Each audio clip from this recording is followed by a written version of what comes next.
இது கர்த்தர் உண்டு பண்ணின நாள், இதிலே கலிகூர்ந்து மகிழ கடவோம். பயப்படாமலும் கலங்காமலும் இருங்கள். யுத்தம் உங்களுடையது அல்ல, தேவனுடையது. 2 நாளாகமம் 20:15. பைபிள் கதை.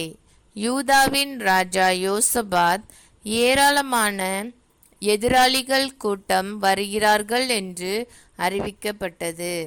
அவர் தம்முடைய ஜனங்களோடு சேர்ந்து உபவாசித்து ஜெபித்தார். அப்பொழுது தேவன் ஒரு தீர்க்கதரிசியின் மூலமாக பேசினார்.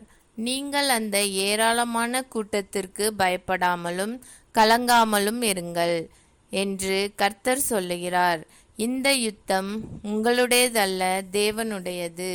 ராஜா தேவனை நம்பினார். படை வீரர்களும் மகா சத்தத்தோடே கெம்பீரமாய் துதித்தார்கள்.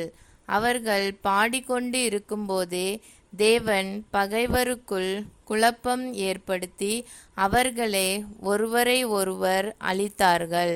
யூதா ஜனங்கள் போர் இல்லாமல் வெற்றி பெற்றார்கள். ஜெபம்.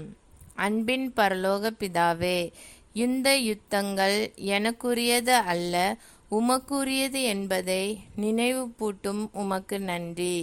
எனது வாழ்க்கையில் எதிரிகள் பயங்கள் வந்தாலும் நான் உம்மீது நம்பிக்கையோடு இருப்பேன்.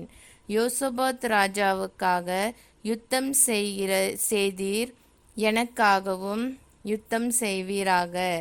எனக்குள் சமாதானத்தையும் விசுவாசத்தையும் தாரும்.